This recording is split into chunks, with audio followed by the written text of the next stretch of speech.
Welcome to Navigating Life with Vision Loss, an Aftersight original podcast. In each episode, we share stories, insights, and practical advice to help you navigate the journey of living with low vision or blindness. Together, we'll embrace each step with courage, grace, and hope. Hello, I'm Kim Wardlow and your host for Navigating Life with Vision Loss. Our guest is Darcy McLean, who I've known, I'm thinking like 10 years or so, maybe. It seems like a long time that we've been working together. She is a Beyond Vision skills trainer at the Center for People with Disabilities. And I know we've coordinated when I was the marketing director, been at events together and coordinated coming to talk to low vision groups. And I know now other folks are talking to your low vision groups and all of that. She started working at CPWD and the Beyond Vision program in 2015. She has lifelong experience in low vision and blindness. She has a bachelor's of science in human services counseling and over 20 years living with low vision herself. She's an avid kayaker, hiker, and gardener.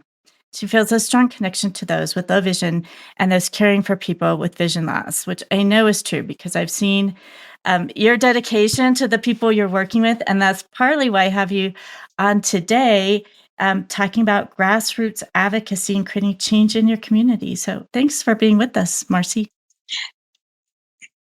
Thank you for having me, Kim. Yes, I was thinking today about how long I've known you. I believe you and Penn Street were two of the first people that I met out professionally in the low vision community prior to losing my eyesight quite some time ago. I really was just kind of going it alone and was very fortunate to come to work with CPWD and get to meet a lot of people out in this community. It's a fantastic community. That's great. Well, I know you're a gardener, so it's springtime. It's finally warm after the cold winter that we've had. And what is your advice and your experience in gardening? Because I know they always say don't plant your garden except for maybe peas and carrots and those cold weather types of things, lettuces, until after Mother's Day. But I know myself, I've done that and had it snowed on. So what's your experience of like when you're planting your garden? Yes, for sure. In Colorado, that advice of waiting until after Mother's Day, I'm learning, especially after last year, I was frantically covering everything up with sheets and covers and whatnot. And luckily, there were some really hardy things that survived. But some of it, I think it's be prepared to start over if you needed to. Yeah. So yeah, that's one of my mottos. If I made the mistake of getting too eager and putting it out too soon, or if Mother Nature's unpredictable, then don't be afraid to start again. That's right. Just be prepared. Well, I know I get my tomato plants I buy from my friend Claudia, and who has an organic farm, and she's always, since I get them from her, she's like, no, I'm not giving them to you yet because you can't put them out yet. So she keeps them till it's safe for me to put them out. So that helps control my urge to put my tomato plants out too early. Yes, for sure. So, Darcy, before we get into kind of why I was so excited to have you on today with some of the work you're doing with recreation centers and arts venues here in the metro area on accessibility through RecConnect. Can we just step back and maybe tell us a little bit about how you began your advocacy journey? And I know you mentioned you kind of were going it alone, and then found some folks that were helpful to you. Yeah. So back when I lost my eyesight, I was in my early 20s, and the ADA had just been signed into law. And so I knew very little about it. I just knew that I was going to start college while I was losing much of my eyesight. And so that became just a real life experience in advocacy for myself, is visiting the Disability Services office, finding out what assistance I could get, asking for getting my textbooks in a different format or extended time to take tests because I had a reader scribe, that sort of thing. And so that was an area that I had into advocacy with low vision. Once I graduated and went out into the working world, it was advocacy in different areas, not necessarily with low vision, but advocating for different populations as someone that worked in the human services profession. But it wasn't until I joined the Beyond Vision program and CPWD that I started to learn sort of the nature behind systems advocacy and self advocacy and how they actually partner very beautifully together. And Kim lead, you might start with systems advocacy, but it benefits you personally, or vice versa. You might have something you're really interested in, you advocate for yourself, and it leads into more systems advocacy where it benefits larger populations. And so that has really been my experience, my introduction with it. But I do feel like this is going to be sort of a lifelong pursuit. Mm-hmm. I think that's true for everybody, especially with self advocacy when you're asking for what you need. Right. Well, then it sounds like that experience that you had starting in college really has helped shape your career. Yes, yes, without a doubt. I didn't know what I was going to study. And then that kind of revealed itself to me like, oh, this would be a cool field to go into after you do all of these core classes that are required. Let's go into this area where you seem to be more drawn to. Yeah. Mm-hmm. From those early days when you were just beginning to advocate for yourself, is there an experience or a story that you could share with our listeners? Hmm. Yes. In college, I was asked first day, and this is an unfortunate example, but it's what happens. I joined a philosophy class, and back then, one of the ways that you stood up in front of the class and you said, "I have low vision. I would like to hire a note taker. You take notes on carbon paper from the board. I will be in class. I will be listening." Um, the instructor waited until after class and said, "I don't think this is going to be a class that you should join. I think that maybe because of your low vision, you might want to look at other classes." And I thought, what? Huh. Well, that's not going to happen. So we can probably have further discussions about it, or we can figure out, where to go from here. I did stay in the class. But I did get some support from Disability Services office where they helped to educate that professor on what it meant to have someone in class that is going to access the class just in a different way, but still take the same tests, still Mm-hmm. have, meet all the same requirements, that sort of thing. So um, it was okay after that, and I feel like that was somewhat an introduction into self advocacy, where I said, this is what I'm going to need, this is how I'm going to do it. But then my hope was that afterwards, if people came to that class afterwards, that they did not experience that same kind of a situation. Right. So if you've gone through, as you're going through your journey, as you said, it will just continue on. Um, I guess what I have observed is that you have really become a leader in some of the grassroots advocacy in the blind and low vision community here in the metro area. And I think sometimes folks can be discouraged. I think, well, I'm just one person. What difference is it going to make? I'm just so frustrated. I'm not sure I want to keep keep trying and keep advocating.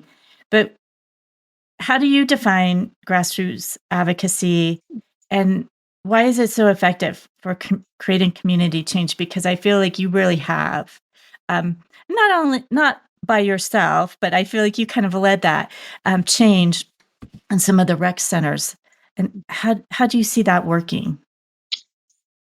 That's a good question. I think when I first approach advocacy, a lot of what I am looking for is there something in my life that I would like to see happen as a person with low vision, rather than me making the choice to stay home and stay isolated. I've always loved yoga. I've liked to go to a gym. I've liked to participate, but it's not always available. Mm-hmm. Or I've gone and it is so incredibly not accessible in ways that I need it to be, that I would talk myself out of going back again. And I thought that that's not okay for me to do that. I need to at least try and see. And I had listened to one of Aftersight's podcasts in the past that I thought was so valuable, and it was saying don't focus on an activity that you like to do, rather than maybe, okay, I need to go advocate, I need to do this, I need to do, and having this sort of big list of, because then you can talk yourself out of going and doing it. But if you focus on an activity, maybe go in yourself and start talking with people about it. And then what I found is that you can bring in a lot of support. It does turn into community Mm-hmm. advocacy, as I personally have found it. It almost just, it just spontaneously, it turns into that itself, because what you find is that there's other people that are looking for that same kind of accessibility. They want to participate that way. There's people who want you to participate. They just don't know what they don't know. So they don't know Mm-hmm. how to provide that. And so it's a good opportunity to start dialogue, and talk about how you can make that all happen. So, to give a specific example to everyone, how did how did things start in Thornton? I know you just said you like to do yoga, and that's something that interested you, and so I'm guessing that's where it started. But can you describe to everyone how that happened and how other people got involved, and then it's kind of expanded to other types of venues? Sure. So when I moved out to Thornton, they had started to build a um, a rec center there, Trailwinds Recreation Center, and they had an adaptive and inclusive program there. They call it the AIR program. Um, and I had asked to do a tour, and the director of the AIR program said, sure. And we met and we did a tour, and that was right, I want to say it was right before COVID. And then COVID happened, and I was Mhm. still very much interested in that rec center. Um, and then afterwards, I started thinking about why, this is easy for me to get to. Transportation can be sometimes a challenge for people. And I thought, let me reach back out, since I work very closely with the low vision community, and also the deafblind community. Let's see if we can come in and do a tour. And we originally were just going to have a couple people show up, but when we announced it, we ended up with a room full of people that showed up and wanted to do this Wow. tour. They wanted to see what this was all about. And Becky Post did an amazing job. She had an assisted listing system. We did a tour. She took down notes on suggestions on labeling machines in the rec center, what could be done, like small little changes to make it more accessible for us. And then afterwards, we stayed after in a room, and she did also, and we started talking about what kind of programs could we start to build where people might come. And it really, it took a while to do some planning, but with that, she also, and I hope I don't get this wrong, she is the board president for the um, my goodness, it's the Therapeutic Rec Center Mm. Society. And she said, Okay. hey, would you guys like to come do a presentation virtually about this and just explain what's needed in a facility when you have people that are hard of hearing and you have people low vision and blind? What kind of things do you need? And it was collaboration. Really great people like Ellie Carlson, Cindy Vaughn, myself, all joined in and did a presentation on that. And it just sort of started from there, where we began talking about more and more programs that we can make available. And I have to tell you, I've met some of the greatest people in that yoga class. The instructors, people at that rec center, other people in that class. It's been wonderful. Yeah, and it didn't happen overnight. Mm-mm. You worked with the instructors. I know Ellie Carlson came and watched Mm. a class and then gave them some feedback on things Yeah, they could do. So I know it was a bit of a process. yeah, yeah. It's, um, I sometimes I like to think of, because I deal with a lot of people that have low vision, and then I deal with the sighted people in their life. And I hear people that have low vision get frustrated with the sighted people because they feel like they should just get it, know what to do. And that's not really how it works. And so that's again where you're doing kind of self advocacy, where you're asking, for what you need. And it might be something as simple as, if you're doing human guide, I still have family members that try to propel me in front of them and grab my elbow and push me. And I have to remind them Mhm. that no, no, sometimes it's safer for both of us if I grab your arm. And so I think it takes collaboration and people talking about it so that it can be beneficial for everybody. It really was such a welcoming environment. We've explored all sorts of things, even as much as we have two yoga Barbie dolls in that class. And so if someone has not done yoga before and they are not able to hear the instruction, the descriptive part of the pose, and they're not able to see it, then they can either feel the second instructor's body if they want to. The second instructor will help to move that person into the position. They ask for permission first to touch them, or they can feel the Barbie doll and what that position feels like. And so Mhm. that was something we had to explore and talk about. How can we make this accessible? How can we make this happen? Well, you had a group of folks there that were very receptive, um, to what you were bringing and what you were asking of them. And I know so many people came initially and said, "Oh, but I can't come here all the time. I don't live Hmm. close enough to Hmm. come here all the time."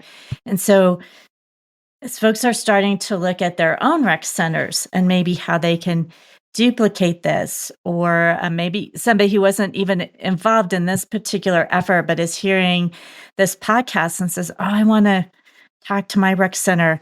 What kind of tips do you give them, especially because everyone isn't always as receptive as Right, Becky and her staff? right. Yeah, I think so.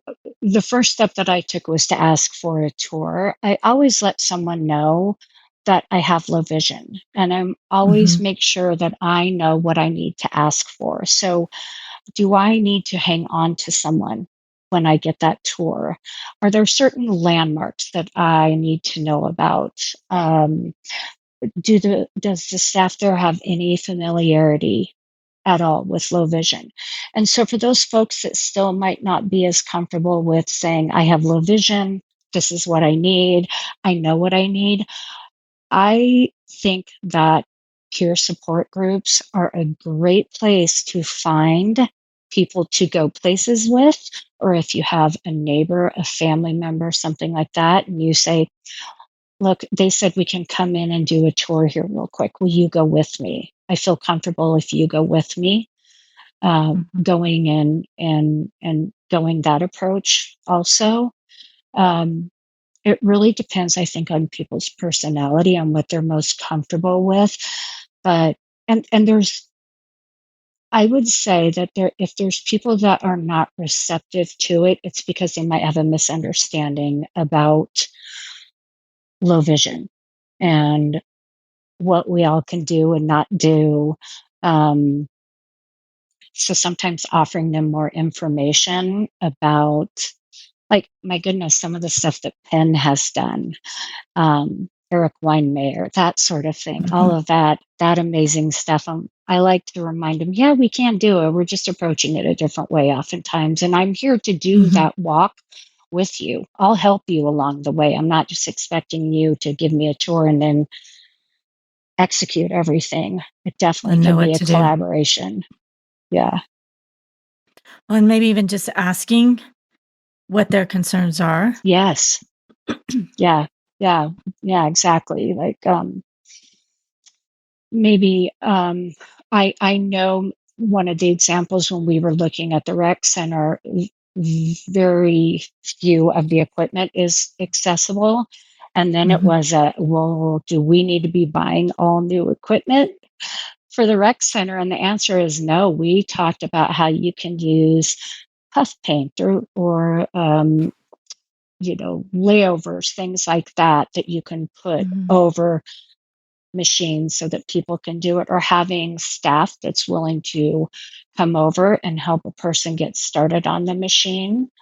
In the yoga class, they did set it up so that if you have a sighted supporter with you in yoga, they are able to come in and be with you during the yoga class, and they don't pay for that yoga class because they are there supporting you when you're doing that. Oh, So okay.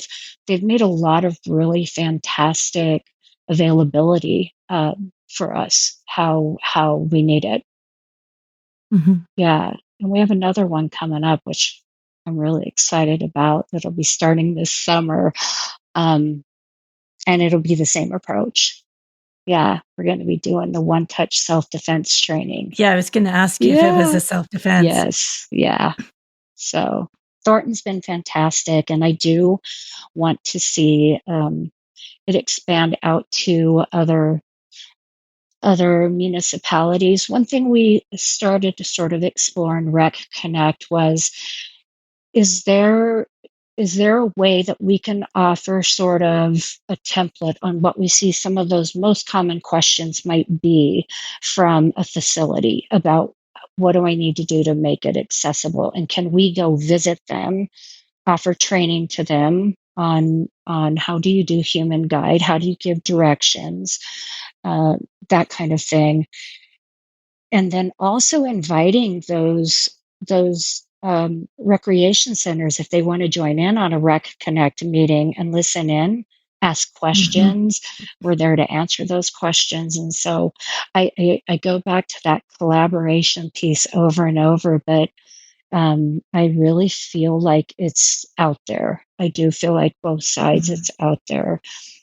I love the idea of having a workout buddy too, not just because it's like an accountability partner, but it can be someone, I think, where you're learning from one another, whether that's a volunteer, whether that's a trainer, whether that's a friend, anything like that. I do feel like there's people that can join in on that. Right. And can just make it more fun, Yes. if nothing else. Yes. Yes. Exactly. So, Yeah, well, I know you are excited about the one-touch self-defense, and that's been in the works for a while, figuring yes. out how that would work. And I would think, obviously, you'd have to ask her, but I would think Becky would be willing to talk to other recreation staff, center staff, if they had questions, like from her standpoint of Yeah. how Yes. this process worked and things like that too. So I think focusing on the collaboration and not just, well, you guys must do this, but wow, I'd love to come to your center and this would help me participate. Mhm. And some of my friends participate. And now RecConnect has kind of expanded out. I know the Arvada Center here locally reached out, and they're trying to improve their accessibility as well. So they've connected with RecConnect to invite folks to performances and to different things as well. Yes. So we were fortunate to meet Alex through Wynn Wyman, and she was, I think, out at the Arvada Center looking at how they can make sure that either getting a hearing loop installed or making sure it was working properly. And he mentioned that people were not necessarily showing up, but they didn't know about the audio described performances that they had. And so we started all planning on how can everyone get out there, experience that. And he took time afterwards. I know you were there at that, Kim, where people could offer feedback, what worked, what didn't work. And I think that's a good example of someone that's out there in the community who genuinely they want the low vision and blind community and people with disabilities coming in and accessing their venue, and they're not fully sure how do I make that happen, and what better people to ask than people in the community. And so he took that approach, and people offered feedback, and he's just growing the different opportunities that are available for people now out at that venue, which is fantastic. I love having somewhere that we can share information with the peer support groups that we have, where we can say, yes, we have peer support groups and these are fantastic, but hey, look at all of these other events. There's hikes, there's bike rides, there's golf tournaments, you can go to a rec center, you can go out, and people getting out there and being active and being engaged in the community is a wonderful thing. It is, and I feel like some of the adaptations that are made benefit everyone, not necessarily just someone who has vision loss or hearing loss. Or if you have a little bit more description as you're doing your yoga, especially if you're bent over and you can't see the instructor, Right. whether you're sighted or not, you Right. can't see the instructor. Having that little bit of extra description can be helpful. Yes. So some things actually, are helpful beyond just for maybe the community that's requesting them as well. Absolutely. Yeah, that feels to me like one of those greater good, pay it forward kind of concepts. I am someone who fully believes that everyone is going to join the disabled community at some point in their life, because most like with age comes And so if you live long disability. enough. Yes. And so people that do advocacy, they're paying it forward by maybe working through some of those kinks, laying some groundwork, so that access is there for when the next person wants to come in and do that. And an example in that yoga class is that we have several new people that are in that class that were not affiliated with that tour or anything like that, but they heard about it through some of the advertising with the rec center, and now they come to yoga for low vision. And so it's whereas they might not have before. Yeah. Well, I could see that would be a good selling point, for the lack of a better term, for a rec center or a venue, that the folks that are coming there now may not have vision loss or hearing loss, but those things occur more frequently as we age.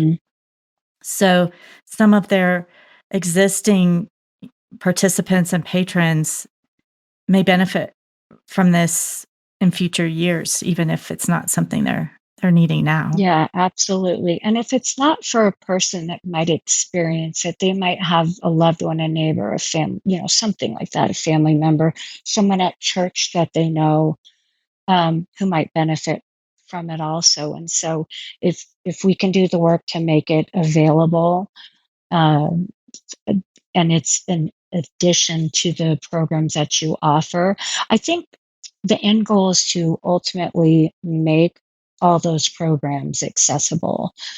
I do know that, like I said, that's going to be like life work to make sure that happens. It would be ongoing training and that sort of thing. But I do think that it really opens up the doors for the rec centers and different kinds of facilities and venues to have more programs, have more people signing up for those programs, people that want to be healthy, people that want to be engaged, and then maybe even developing new ones that we didn't even think about in the future. I know a lot of the people that I work with, as we talk about yoga, they say, it's not really something I'm looking for. I do want to know Tai Chi, though.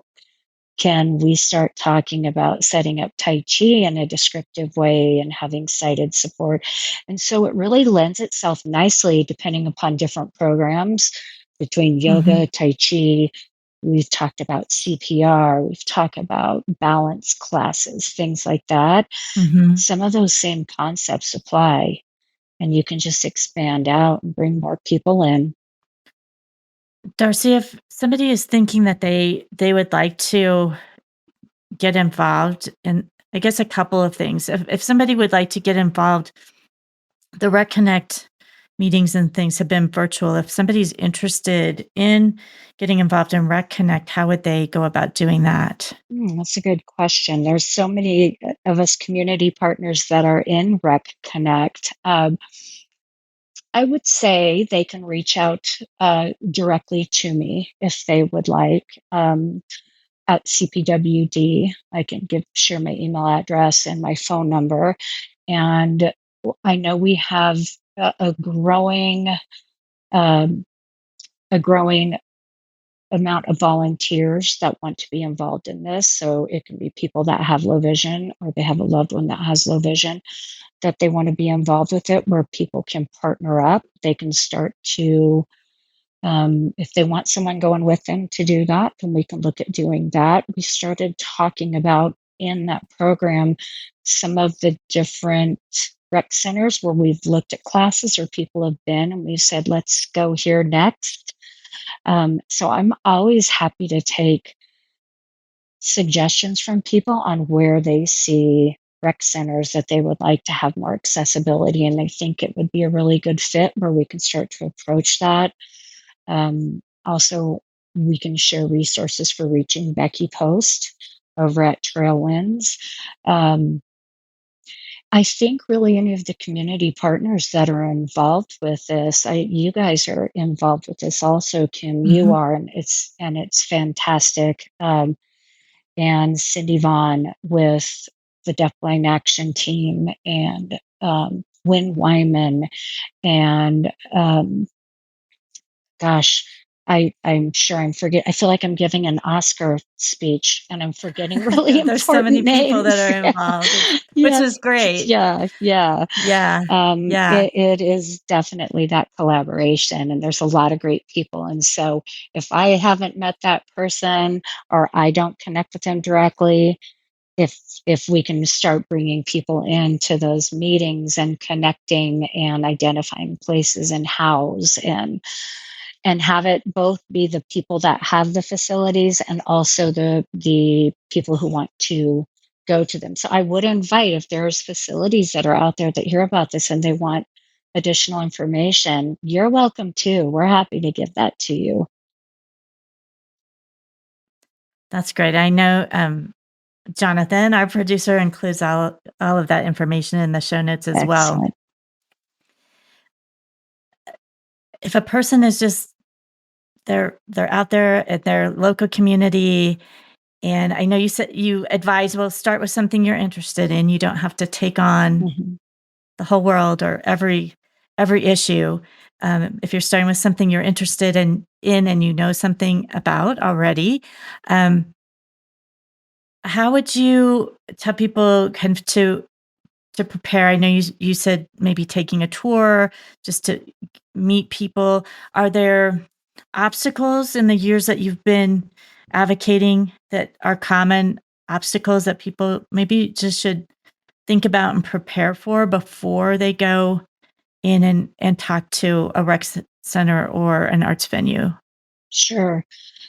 I think it's like I had mentioned, it's sort of easy to talk yourself out of going because it seems like it might be a really heavy lift to go navigate a new space and to ask for accommodations. And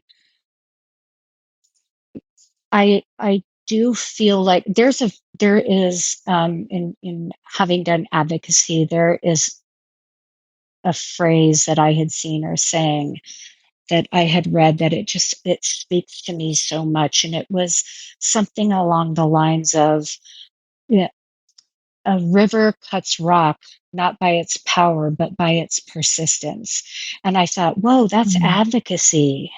So Yeah. even if what your advocacy is you go, this is the place I've identified that I think I want to work out.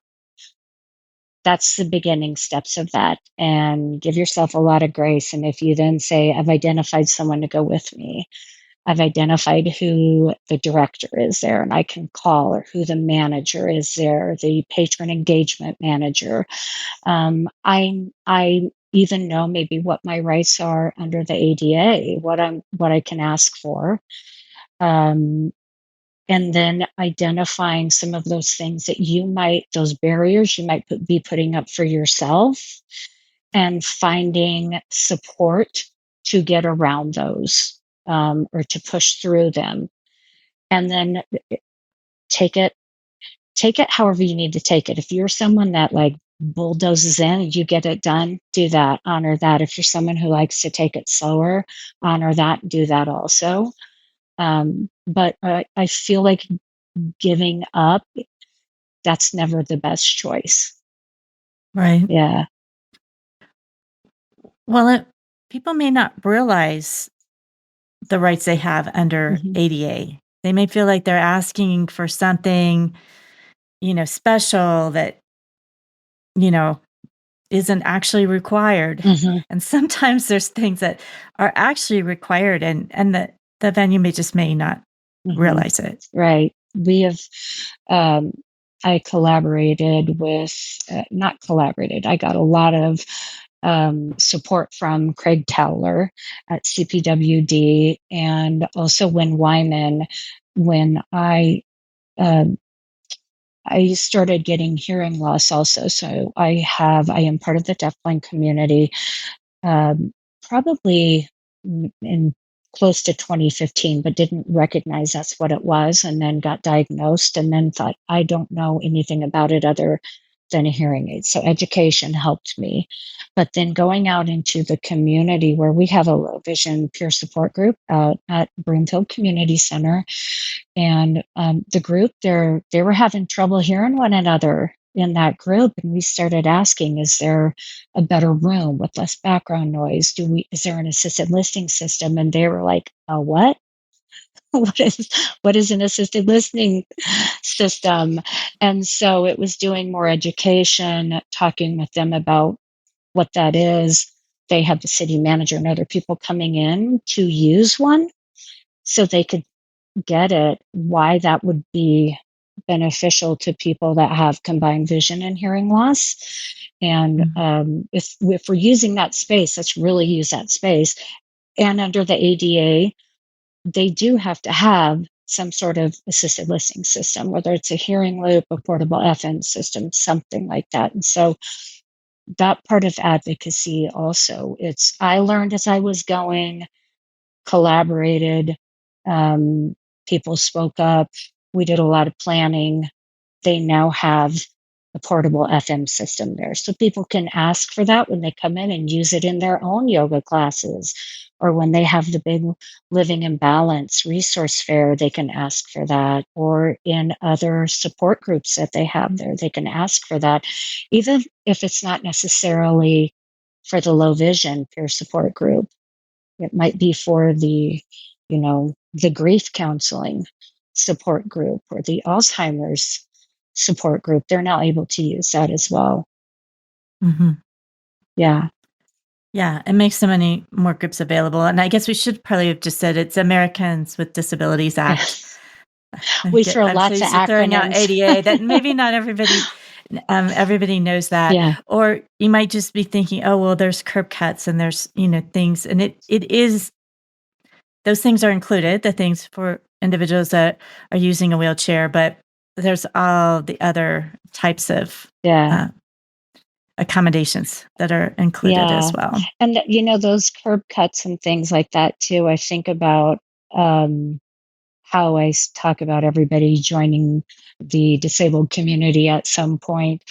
I see a lot of people using those curb cuts that are on scooters and bikes and things like that. So that benefits them. Pushing strollers, pulling wagons. Exactly. Yeah. The automatic doors, if you've got a mom holding a baby and groceries and things, she can use the automatic door. So a lot of that, the advocacy that's been done in the past really does benefit a big population of people.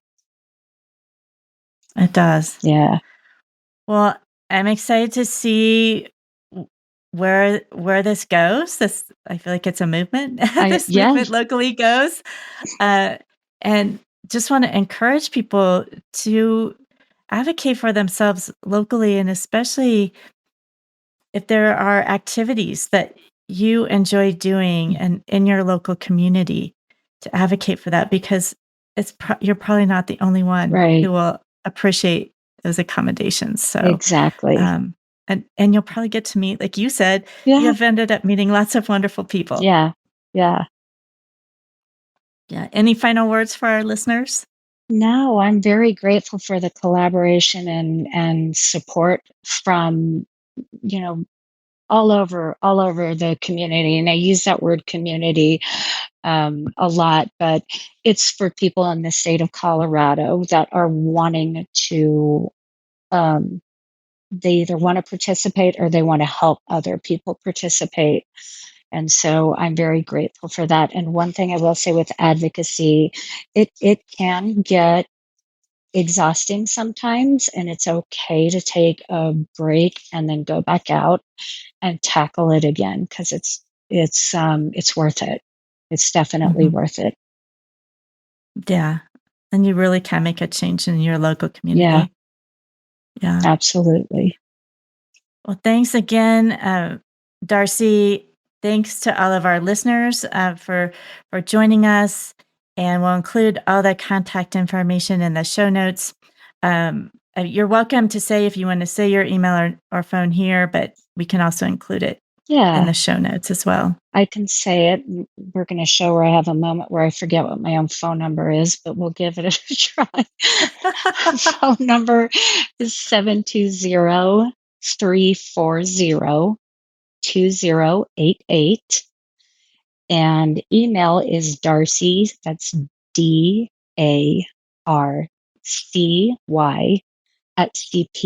@cpwd.org. Great. Well, thank you. You bet. So I'm hoping now this spring, as people are getting out and doing different activities, that you'll think about advocating for yourself and for others, and joining in your local community. Yeah. It's so important, and that can be the best way to start something right there where you are. As always, we encourage you to listen to the other podcasts that Aftersight produces, the Blind Chick, Blind Level Tech, Blind Sight. So hopefully you'll get some good information from all of those podcasts, and we always appreciate your feedback. You can reach us at contact@aftersight.org, or you can always leave us a voicemail message as well. Our number is 303-786-7777. So thank you for listening, and we hope, as always, that this information helps you to navigate your life with vision loss.